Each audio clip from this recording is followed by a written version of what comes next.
இந்த காலத்தில் நவநாகரிக பெண்களே மது அருந்த ஆரம்பிச்சுட்டாங்க சார். மதுவை பேசாதீங்க முடியுமா? பேசாதீங்க. நவநாதிக பெண்கள் குடிக்க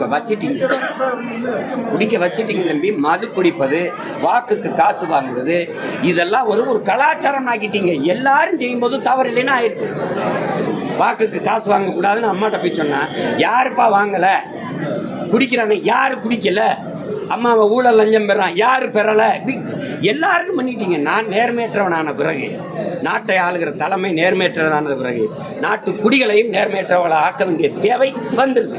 நானே சாராயாவலை வச்சு காய்ச்சி சாராயை விற்கும்போது மக்களை குடிக்கிறது குற்றம்னா எப்படி சொல்லுவேன்? நீங்களே சொல்லுங்க. ஒரு செய்தியாளர் ஒரு தவறான கேள்வியோ ஒரு உள்நோக்கத்தோட கேள்வி கேட்டால் திசைமானவர்கள் ஆவேசப்படாமல் உள்நோக்கத்தோட அறவழியிலே அதை சுட்டி காட்டணுங்கிற ஒரு கருத்து இருக்குது. சமீப காலமாக நீங்கள் பத்திரிகையாளர் சந்திப்பில் ஆவேசப்படுறீங்க, உணர்ச்சி பூர்வமான கருத்துக்கள் வெளியிட்டிருக்கீங்க, பொதுவான கருத்து இருக்குது. அதை பற்றி உங்களோட அபிப்பிராயம்? அந்த கேள்விக்கு பதில் சொல்ல விருப்பம் இல்லைனாலும் உணர்ச்சி வசப்படுறீங்கிறது. உணர்ச்சி இருக்கிறதுனால தான் நான் அந்த வேலையை செய்கிறேன். எனக்கு புரிது நினைக்கிறேன். உணர்ச்சி இல்லைன்னா எனக்கு கோபம்ங்கிறது என் மண்ணின் மீது, மக்களின் மீது இருக்க பேரன்பு தான் என்னுடைய கோப உணர்ச்சி. கோபம் இல்லைன்னா நான் கோடம்பாக்கத்தில் படம் எடுத்துகிட்டு இருந்திருப்பேன்ல, நான் இந்த வேலையை செஞ்சுருக்க மாட்டேன்ல. எத்தனை வழக்கு? 138 வழக்கு. எல்லா நீதிமன்றத்திலும் எனக்கு வழக்கு இருக்கு. இவ்வளவு அவமானம். எனக்கு கடை வச்சுட்டு கிடையாது, தொழில் செய்ய முடியாது, எல்லா பிரச்சனை. நீங்கள் சுதந்திரமாக ஒரு இடத்துல போய் உட்கார முடியும், பேச முடியும். சீமான் இந்த மண்டபத்திலேருந்து கிளம்பிட்டாரு, இந்த இடத்துல எச்சிரிப்பிட்டாரு, இந்த இடத்துல சாப்பிட்டாரு, இது வரைக்கும். இப்போ நீங்கள் உங்கள் அம்மாட்ட பேச முடியுமில்ல? நான் எங்கள் அம்மாட்ட பேசினா பதிவு பண்ணுவேன். எவ்வளோ நெருக்கடியில் வாழ்கிறீங்க? இந்த நெருக்கடி இந்த மண்ணின் மக்களின் மீது இருக்க பேரன்பு. நீ மக்களுக்கான கேள்வி கேளு, மக்களுக்கு சொல்லு. நீ நல்ல கேள்வி கேளு. நீ உன்னுடைய அறிவை உட்கார்ந்து பதில் சொல்றதுனாலே நான் என்னமோ பைத்தியக்கார பை மாதிரி கேள்வி கேட்குறேன், நீங்கள்லாம் அறிவாளி மாதிரி வச்சுக்கோங்க. புரியுதா? நான் திருப்பி கேள்வி கேட்டால் நீங்களும் பதில் சொல்லணும். அது சொல்லணும்ல.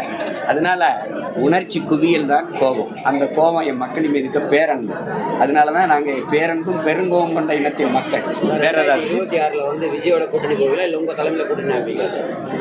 நான் தனித்து போட்டியில்லை. திரும்ப கேட்கக்கூடாது. என்னோட சேரணுங்கிறத வேற ஆளுங்க தான் முடிவு எடுக்கணுமே ஒழிய, நான் இவரோட போகிறேன், அவரோட போகிறேன்.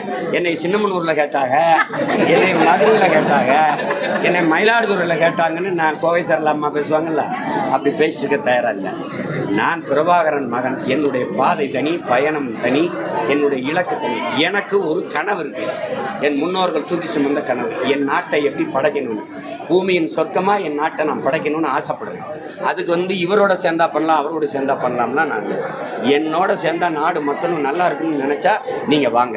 அது யாராக இருந்தாலும், இல்லைன்னா விடுங்க. நான் இருந்தவருங்க. ஒரு தலைவனுக்கு முதல் தகுதி தன் மண்ணை, மக்களை முழுமையாக நம்பணும்னு நேசிக்கணும். நான் என் மக்களை முழுமையாக நம்புறேன்னு நேசிக்கிறேன். அதனால நான் தனிச்சு தான் கூட்டணி இல்லாமல் நன்றி சார்.